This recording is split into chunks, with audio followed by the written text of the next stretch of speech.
Olá, querida turma de Introdução ao Estudo do Direito. Nessa aula vamos tratar do tema jurisdição constitucional. Este tema ele é regulado basicamente pela Constituição. E aí nós temos, a Constituição fornece as diretrizes, até porque a Constituição fornece também a competência dos órgãos que estão a quem é atribuído a jurisdição constitucional propriamente dita. Mas o procedimento de arguição da Constituição, da inconstitucionalidade de leis, tanto via controle incidental como controle concentrado, é feito por meio de leis esparsas. Nós temos previsões do Código de Processo Civil, temos previsões também em leis específicas que regem o procedimento da ação direta de inconstitucionalidade e ação declaratória de constitucionalidade por omissão. Nós vamos tratar desse assunto de uma maneira sucinta e de acordo com as necessidades daqueles que estão começando o curso de Direito. Vem comigo então, vamos para o quadro, vamos começar essa aula.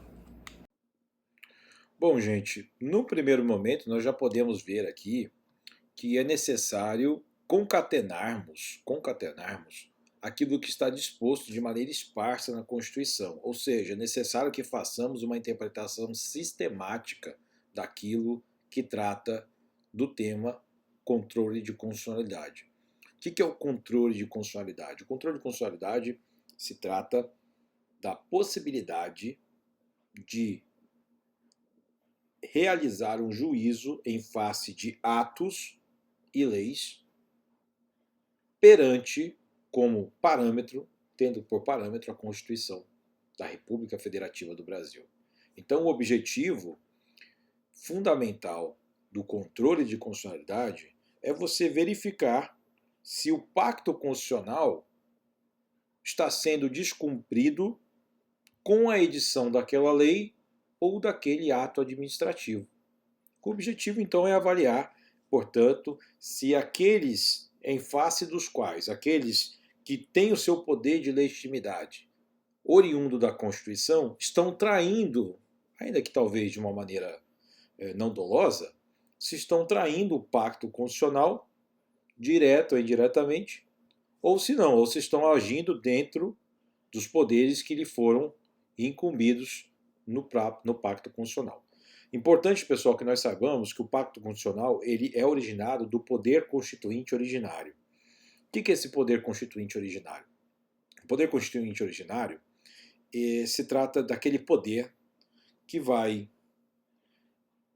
aquele poder que, na verdade, é a soma dos diversos atores daquela sociedade que, naquele momento histórico, quer repactuar o seu contrato social. Contrato social eu lembro do Iluminismo, lembro de Rousseau, na sua obra do Contrato Social. Também é possível nós fazermos aqui uma digressão e também trazermos aí um outro iluminista que é o John Locke, né, de origem inglesa. Mas o fundamental aqui, eu acredito que nós podemos fazer essa remissão a Rousseau. Rousseau estabelece na sua obra o contrato social, que o objetivo do contrato social é justamente nós criarmos as balizas perante as quais o poder estatal irá se desenvolver. Então o Estado ele não nasce de um pacto do governante com Deus, nem da imposição do mais forte perante os mais fracos na sociedade. Mas o pacto, então, o pacto correto, o contrato social, nasce da disposição livre dos cidadãos em arregimentar-se, não é, na sua microsociedade e criar as balizas perante as quais serão feitos serão regidos os seus convívios sociais. Então, o contrato social ele parte do pressuposto de que no Rousseau, né, de que o homem natural, ou seja, aquele homem que é prévio ao contrato social, ele detinha uma vida plena e feliz. Mas o pacto se afigurou com uma necessidade das circunstâncias da vida e do ganho constante de complexidade dessa vida livre, natural. E, portanto, o contrato ele almeja a manutenção mínima de um status do indivíduo, já que ele não pode retornar, e ele diz isso justamente no livro dele, que o retorno àquela vida natural, àquela vida anterior ao contrato e ao nascimento da sociedade estatal, é inviável, é impossível. fruto da complexidade do convívio humano e do crescimento natural das sociedades, das pessoas, das comunidades, dos grupos que viviam de maneira livre na natureza. Aquela seria a vida ideal, na visão de Rousseau. Na visão de Hobbes é o contrário. Não é? Bom, aquela era a vida natural, aquela era a vida ideal, a vida natural, a vida livre, os homens livres, mas a partir do momento que o Estado surge, ele surge como necessidade das transformações, necessidade em si, fruto das transformações, dos ganhos constantes de complexidade da convivência humana. E aí, a partir desse contrato social, nós criaríamos condições que permitiriam o homem ser o melhor possível, ter uma vida melhor possível, partindo do pressuposto que agora deve não mais ter aquela plena liberdade, mas a maior liberdade possível, dentro do contexto social. O pacto, então, parte da premissa de que todos tinham uma vida digna, uma vida boa anterior, e que todos são livres para definirem o seu governo. O pacto, pessoal, então, constitucional, é fruto do poder constituinte. O poder constituinte é o poder que constitui. Na Constituição de 88, o poder constituinte foi materializado, foi personificado na Assembleia Nacional Constituinte, que era o próprio Congresso Nacional. Então, a Assembleia Nacional Constituinte, ela traz expoentes da vida política nacional daquele momento, de 85 até 88, quando há a promulgação do pacto, né? Então, esses atores da sociedade brasileira daquele momento, eles conseguiram uma Constituição que junta, que colige uma série de inovações e compreensões das necessidades humanas e também das necessidades e dos sonhos brasileiros. Não se esqueçam, pessoal, o poder constituinte ele é inicial, não é? Ou seja, não existe nenhum poder prévio a ele, ele tem plena possibilidade de estabelecer o regime que assim quer. Existe, no entanto, uma corrente doutrinária que entende que não é bem assim, que todo poder constituinte no Estado deve submissão à ordem internacional dos direitos humanos, que é, no caso, a personificada, talvez, né, na Organização das Nações Unidas, no seu regramento, né, que é conhecido como Sistema das Nações Unidas. O Sistema das Nações Unidas enseja, né, em seu contexto, o surgimento de declarações de direitos humanos, de pactos entre os atores internacionais. Os atores internacionais são pessoas jurídicas de direito público externo, né, no caso do Brasil, né, o Brasil representado pela União, segundo a Constituição, e também as organizações não governamentais, tais como, por exemplo, a Cruz Vermelha, né? Uma pessoa jurídica sujeito de direito internacional também. Gente, eu coloquei aqui o artigo 2º que estabelece, que são os poderes da União, independentes e harmônicos entre si, mas também são dos estados, tá? O legislativo, o executivo, o judiciário não é dos municípios, apenas dos estados, né? Então, legislativo, executivo, judiciário. Esses três poderes, na verdade, a gente chama de poderes, mas no fundo eles são três emanações do poder uno. O poder uno, que é o poder do Estado, que é um poder soberano. Por que é um poder soberano? Soberano é aquele que não tem nenhum poder acima dele. Por isso ele é o soberano. Digamos assim, numa família antiga, patriarcal, o soberano era o pai. Né? Não havia, dentro daquele contexto familiar, ninguém que desautorizasse o pai. O pai era, então, a autoridade soberana. No caso do Brasil, os três poderes conjuntamente formam a autoridade soberana. Nenhum poder em si, nenhuma emanação de poder, nem o legislativo, nem o executivo, nem o judiciário, são o poder em si, o poder soberano sobre o outro. Por isso que um desses três poderes não preponderam entre si. No entanto, pessoal, atualmente nós conseguimos ver um certo protagonismo do judiciário materializado no Supremo Tribunal Federal.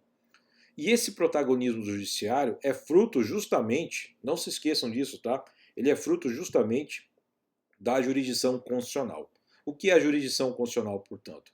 Jurisdição, ação de jurisdicionar, ou seja, ação de judicar a matéria constitucional.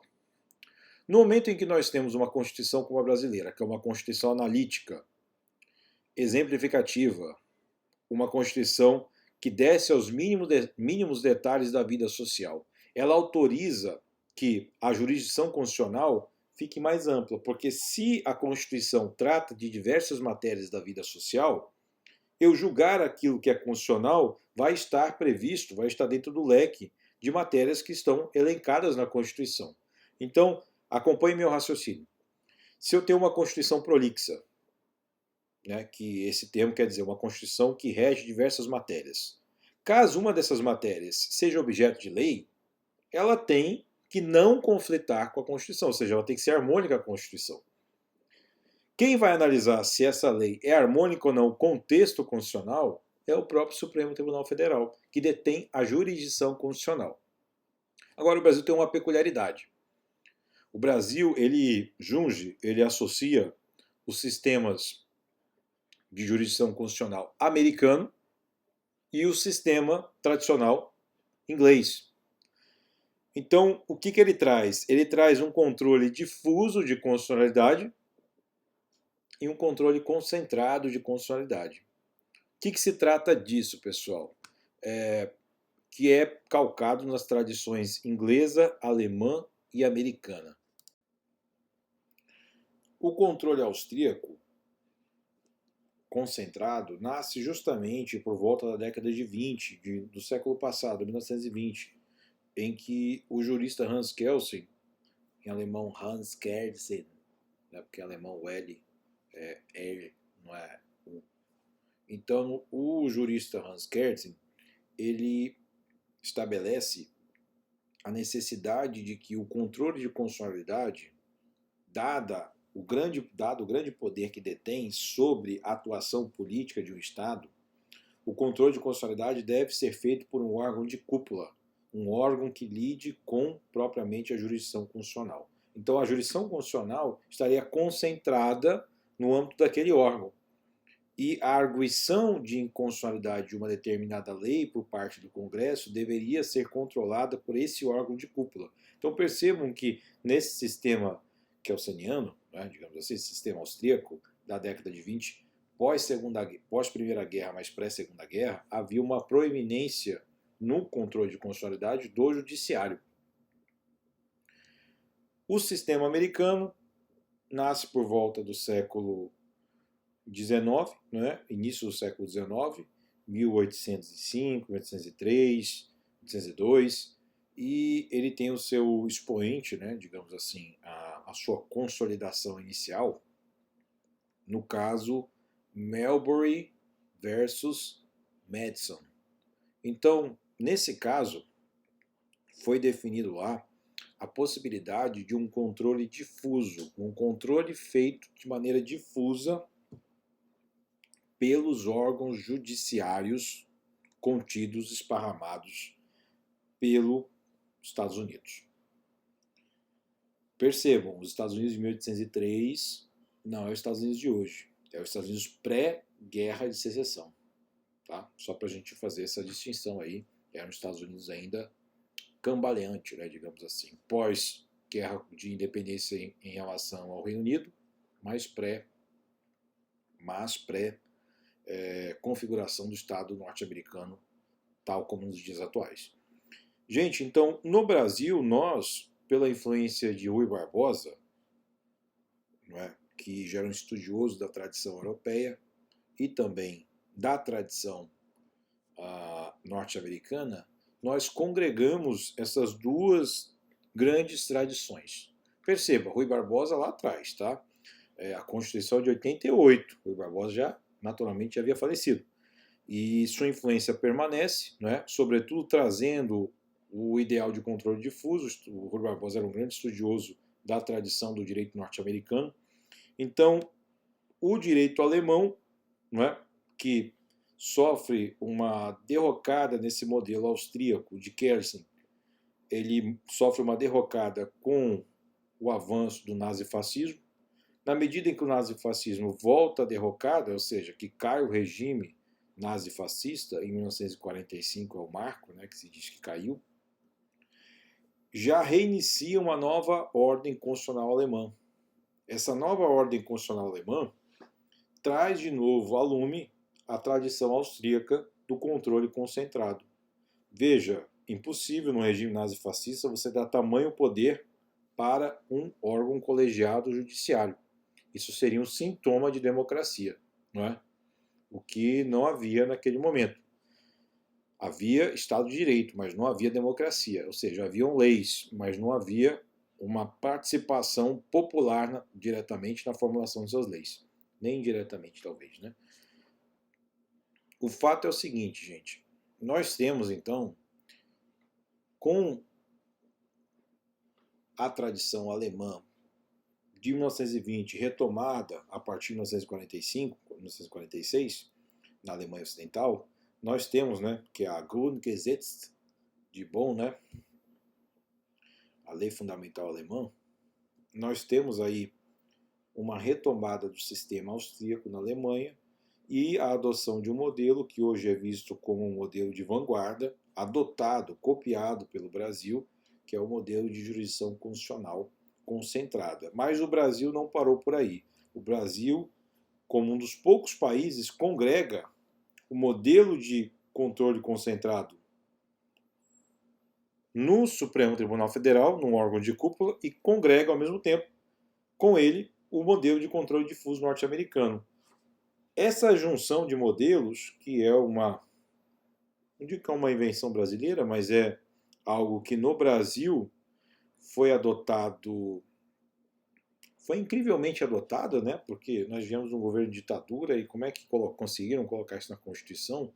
Interessante, né? Que não houve uma das forças reativas do Congresso, né? Não houve uma que estavam na Assembleia Constituinte, não houve uma tentativa de barrar isso diretamente, ou pelo menos um sucesso, né? É incrível, então, você conferiu superpoderes ao órgão judiciário brasileiro. Naturalmente, o judiciário não possui exército. Isso não possui exército, quero dizer, não possui forças armadas, ou seja, não possui espada. O seu poder se legitima na honra dos seus julgadores.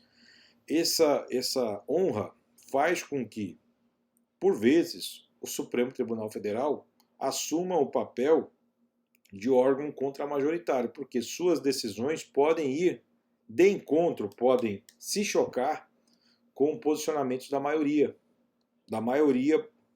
da representatividade brasileira, que é feita através das eleições diretas, por meio das quais são eleitos os congressistas brasileiros.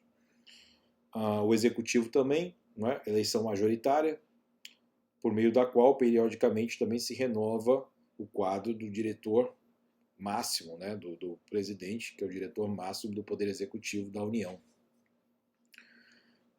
Pessoal, com isso nós podemos já entender que existe uma congregação de elementos, tanto do poder difuso quanto do poder concentrado, esses dois modelos, o primeiro norte-americano, o segundo alemão, austríaco-alemão, né, germânico, a gente podia dizer assim, né, pan-germânico, talvez. Então existe a junção desses dois modelos, um modelo que é adotado na Alemanha, outro modelo que é adotado nos Estados Unidos, tradições distintas que se unem no Brasil e formam esse sistema brasileiro de jurisdição constitucional, o qual atualmente vem sendo bem atacado pela Presidência da República, por parte do Congresso, e, na minha visão, de uma maneira um pouco infantilizada pela população, né, que mal compreende o papel do Supremo Tribunal Federal, porque eu acho o seguinte, pessoal, a gente pode distinguir dois aspectos do Supremo Tribunal Federal. Uma coisa é a maneira como se controla os seus ministros. Isso é uma crítica que você pode fazer. Olha, eu não concordo com essa maneira como se controla a atuação desses ministros. Uma outra coisa, uma outra realidade é você atacar propriamente o desenho institucional desse órgão de cúpula. É esse ataque ao desenho institucional do órgão de cúpula que a população não está pronta para fazer, porque a população desconhece premissas políticas básicas de como se rege o poder político no Brasil. Então, se você não compreende teoria do Estado, né? Se você não compreende política, você não compreende conceitos básicos de direito, fica difícil você julgar se o modelo institucional de jurisdição constitucional na dimensão atual está correto ou não. Vira um achismo, vira uma avacalhação sem lastro. É isso que nós passamos, a meu ver, no Brasil hoje. Pessoal, do ponto de vista positivo, ou seja, do ponto de vista da redação da lei, nós temos aqui no artigo 2º, são poderes da União independentes e harmônicos entre si, o Legislativo, o Executivo e o Judiciário. Isso marca a necessidade de que o Supremo Tribunal Federal, apesar de que talvez, em muitas vezes, detenha legitimidade para atuar em controle de constitucionalidade, deve, talvez, vez ou outra, autoconter-se, promover medidas de autocontenção para que permita ali o livre desenvolvimento dos outros poderes. É o que se deu no caso do Cesare Battisti, o italiano, que foi provocada ali a questão da possibilidade da extradição ser controlada ou não pelo judiciário, ou seja, se ele era ato privativo, ou seja, exclusivo, de um ato de soberania exercido naquele viés constitucional, naquela dimensão constitucional, exclusivamente pelo executivo, materializado no presidente da República, representado, personificado no presidente da República, ou se poderia ser passivo de controle de constitucionalidade e de atuação, portanto, ainda que indireta, do Supremo Tribunal Federal, via controle do ato executivo de extradição. Nesse caso, foi decidido que, por medida de autocontenção do Judiciário, o Judiciário decidiu por si mesmo que não estaria dentro do pacto constitucional a possibilidade de o Judiciário, por meio do seu órgão de cúpula, controlar esse ato do Poder Executivo no tocante ao mérito desse ato.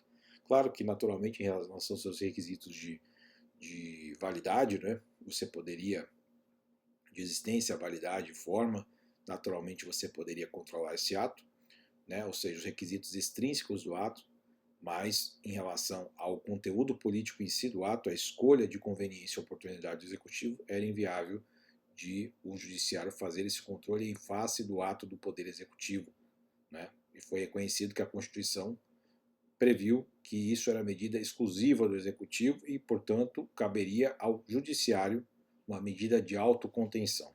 Tá bom, pessoal? Temos então o artigo 2 aqui, que trata da independência dos poderes. Passamos então agora para o artigo 97, tá?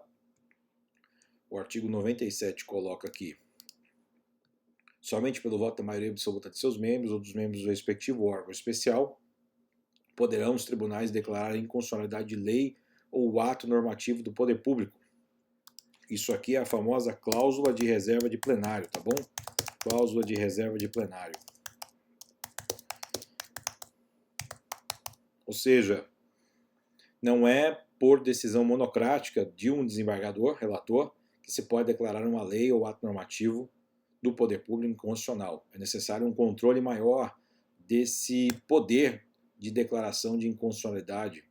É necessário, portanto, que isso se faça por meio do colegiado, havendo, pois, um controle político-jurídico maior, enfático. O órgão especial, lembrando que seria aquele órgão composto em tribunais que detêm mais de 25 julgadores, né? Se não me falha a memória, 25 julgadores. É possível que você faça um órgão especial, limitando a presença de julgadores, a quem esse órgão especial competirá determinados julgamentos específicos previstos no regimento interno. Supõe, então, que o Tribunal de Justiça aqui do Amazonas detenha 42 desembargadores, 30 desembargadores. É possível fazer um órgão especial contendo, por exemplo, 11 desembargadores, e esses 11 irão deliberar sobre questões específicas previstas no regimento interno do órgão, certo? Então, portanto, vai ter uma maior operacionalidade. É possível que o órgão funcione melhor porque contém menos pessoas. Em questões específicas, esse órgão, composto, em teoria, por pessoas mais experientes, irão julgar determinadas causas mais sensíveis, entre elas o controle de constitucionalidade. Passo seguinte, pessoal, nós temos aqui a previsão do artigo 103, que está dentro da competência, né, do Supremo Tribunal Federal. Nós temos aqui, do Supremo Tribunal Federal, artigo 103. Podem propor ADI, ação direta de inconstitucionalidade, e ADC, ação declaratória de constitucionalidade. Aí tem aqui os legitimados a propor essa ação direta, que é o controle do Kersing, o controle austríaco, né, o controle concentrado. Aí existem os legitimados ativos aqui. Existe uma diferenciação entre os legitimados universais, legitimados restritos, ou os legitimados que possuem, só podem ajuizar essa ação direta de inconstitucionalidade caso detenham pertinência temática à sua atuação junto com aquilo que eles estão querendo questionar, né? No caso aqui é mais o Confederação Sindical, entidade de classe, e o governador de estado também não pode propor inconstitucionalidade contra qualquer coisa. Deve haver uma pertinência temática entre a atuação dessas pessoas e aquilo que elas querem impugnar. Nós temos então o controle concentrado aqui. O controle difuso está previsto de maneira indireta tanto no artigo 5º da Constituição, como também no Código de Processo Civil e leis esparsas. Vou mostrar para vocês agora. No CPC, pessoal, nós temos aí a previsão no artigo 948, do incidente de arguição de inconstitucionalidade. Aqui se trata do procedimento, né, de como arguir a inconstitucionalidade. Eu vou dar um exemplo básico para vocês. Suponha que você ajuize uma ação, no caso, uma ação que tramita pelo procedimento comum, e você quer que um policial militar ele progrida na carreira, né? Então ele assuma um cargo que está condizente com o seu tempo de carreira. Só que ele não consegue assumir esse cargo. Por que ele não consegue assumir esse cargo, apesar de ele ter os requisitos subjetivos para a assunção desse cargo? Porque não existe vaga. E por que não existe vaga para que ele possa naturalmente progredir na carreira, caso ele tenha todos os requisitos para fazê-lo? Porque em algum momento da história dessa triste república, ou melhor, desse triste estado, né, se fez um concurso da Polícia Militar prevendo vagas apenas para soldados. Naturalmente, essa grande mente que idealizou esse concurso deveria ter feito cargos equivalentes para os cargos posteriores, né? Então você não pode prever apenas um cargo, você tem que naturalmente, na hora que você edita uma lei, estabelecer novos cargos, por exemplo, novas posições de soldado, você também tem que fazer novas posições de cabo, novas posições de sargento, novas posições, etc., de progressão na carreira.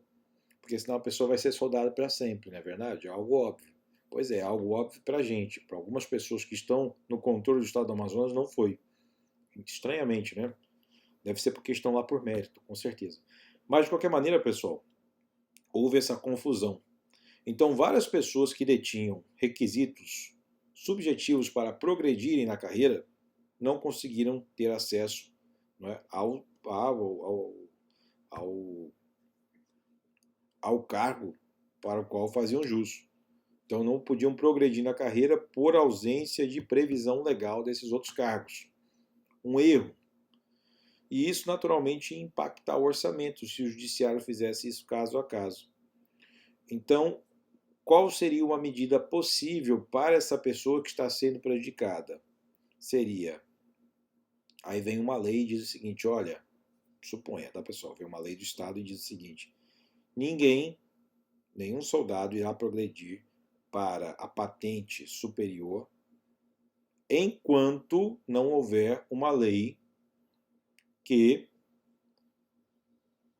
preveja novos cargos para essa patente superior a de soldado da Polícia Militar. Pessoal, nesse caso, nós temos duas inconstitucionalidades. Uma é você estabelecer que o judiciário não pode fazer tal coisa. O judiciário você não pode fazer com que o soldado atinja a patente superior por decisão judicial. Isso por si só é uma inconstitucionalidade, porque é um poder se miscuindo nas faculdades do outro, não é? Então viola o Pacto Federativo. Viola a harmonia entre os poderes. Check and balances, né? Os freios e contrapesos, teoria dos freios e contrapesos. Aí o que acontece? Posteriormente, paralelamente, concomitantemente a isso, o que se faz?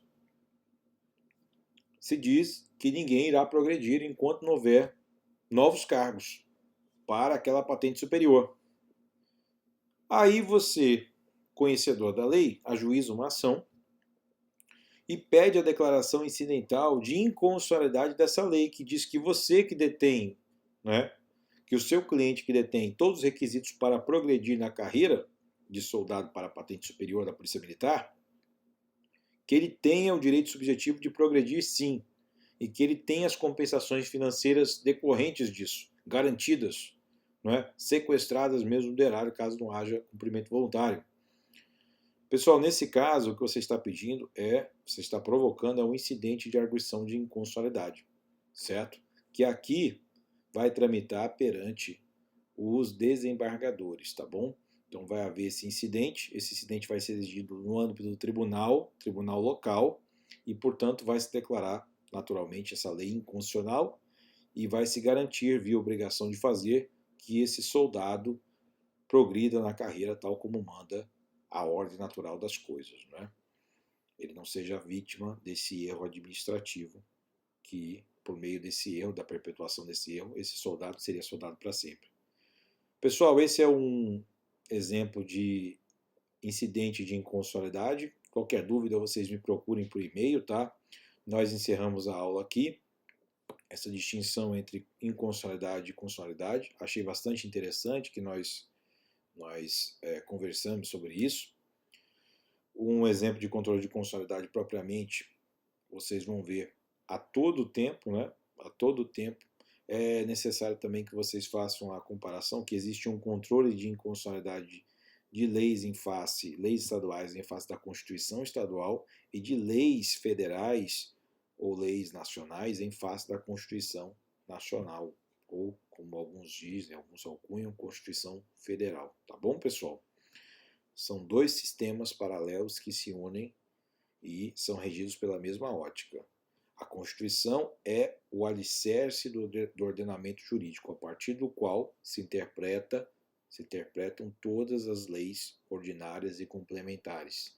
Abaixo das leis nós temos os atos normativos de natureza administrativa e depois os atos infra-administrativos. Essa é a ordem natural segundo a pirâmide de Kelsen, né, em alemão. E é, portanto, a teoria da pirâmide de Kelsen, tá bom? Por meio da qual se fundamenta a Constituição como epicentro do ordenamento jurídico, e o Brasil adota essa sistemática. Gente, então vocês têm aí o básico do controle de constitucionalidade, mostrei no CPC, temos outras leis, tá bom? Nós temos também aqui, nós temos um momentinho. Temos aqui a Lei de Ação Direta de Inconstitucionalidade, tá bom? Por omissão, ADC por omissão. A previsão dela está aqui, o número da lei é essa, tá? 12.063 de 2009. Nós temos outras também, tá, pessoal? Não se esqueçam, um momentinho aqui que nós já vamos achar. E aqui a Lei 9868, certo? De 1999, que trata do procedimento para arguir o controle concentrado de constitucionalidade, da ação declaratória de constitucionalidade e da ação declaratória de inconstitucionalidade de uma lei. Tá certo, pessoal? Bom, perante o Supremo Tribunal. É isso que eu gostaria de falar com vocês. Muito obrigado pela atenção. Vamos juntos, vamos vencer o conteúdo, vamos aprender esse conteúdo que é tão importante no nosso dia a dia, na vida democrática. Espero vocês na próxima aula. Até mais, pessoal. Obrigado. Tchau, tchau.